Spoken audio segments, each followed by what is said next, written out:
एक पुरानी कहावत है, अक्ल बड़ी या भैंस। तो दोस्तों आज की हमारी कहानी भी है अक्ल बड़ी या भैंस। तो पुराने समय की बात है, एक गांव में किसी लड़के की शादी हुई।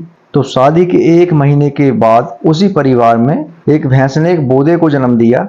भैंस के नर बछड़े को बोदा कहा जाता है।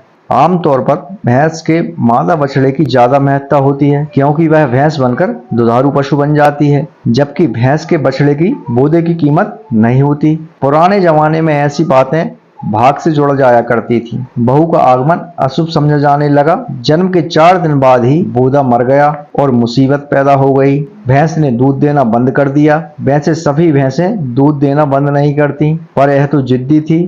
अब वह दूसरे साल ही दूध देगी। अब 1 साल तक उसे चराना खिलाना पड़ेगा, जब जाकर अगले साल वह बछड़े को जन्म देगी और फिर दूध देगी। अब बेचारी बहू कुलक्षणी मानी जाने लगी। आस पड़ोस की औरतों ने बुढ़िया के कान भरने शुरू कर दिए, पर वह समझदार थी।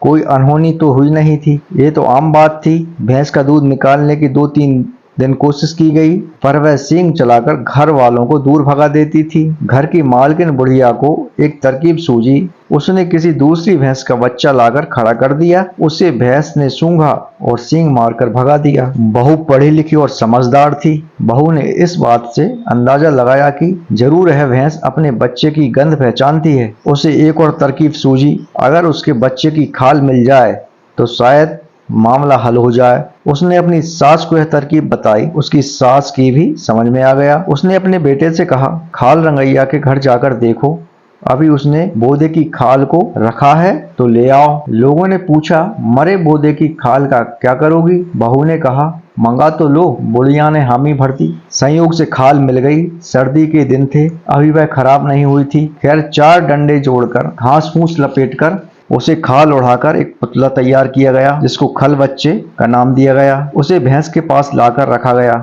भैंस ने पहले तो ध्यान नहीं दिया, पर जल्दी ही उसने अपने बच्चे की गंध आने लगी। भैंस ने 1-2 मिनट सूंघकर खल बच्चे को चाटना शुरू कर दिया। भैंस वैसे भी बड़ा जानवर है, उसके साथ जबरदस्ती तो नहीं की जा सकती, पर अब भैंस का भी रवैया बदल गया था। भैंस बिदकी नहीं, खल बच्चा चाटने में मग्न हो गई। बहू झटपट दूध निकालने का बर्तन ले आई और भैंस के थनों से धार गिरने लगी। बहू ने आराम से दूध धो लिया। पड़ोस की औरतें खड़ी खड़ी तमाशा देखती रहीं। उन्होंने खल बच्चा अब तक नहीं देखा था। वे इस मौके की तलाश में थी कि बहू की योजना विफल हो जाए और उसका मजाक बन जाए, पर अब उनकी नहीं, बहू की सास की बारी थी। बोली, खड़ी हुई क्या टुकर टुकर देख रही हो? तुम तो कहती थी भैंस बड़ा जानवर है, उस पर काबू नहीं पा सकते। बहू ने दूध निकाल लिया, उसी भैंस से जो किसी को पास नहीं आने देती थी। पर इससे भी बड़ी बात यह हुई कि लोगों को समझ में आ गया कि भैंस नहीं, अकल बड़ी होती है। इसलिए कहावत बन गई, अकल बड़ी या भैंस। दोस्तों हमारी कहानी आपको कैसी लगी हमें कमेंट बॉक्स में जरूर बताएं, और हमारे चैनल को लाइक सब्सक्राइब शेयर जरूर करें और बेल आइकॉन को भी दबाएं, जिससे कि हमारे आने वाले वीडियो की नोटिफिकेशन आपको मिलते रहें।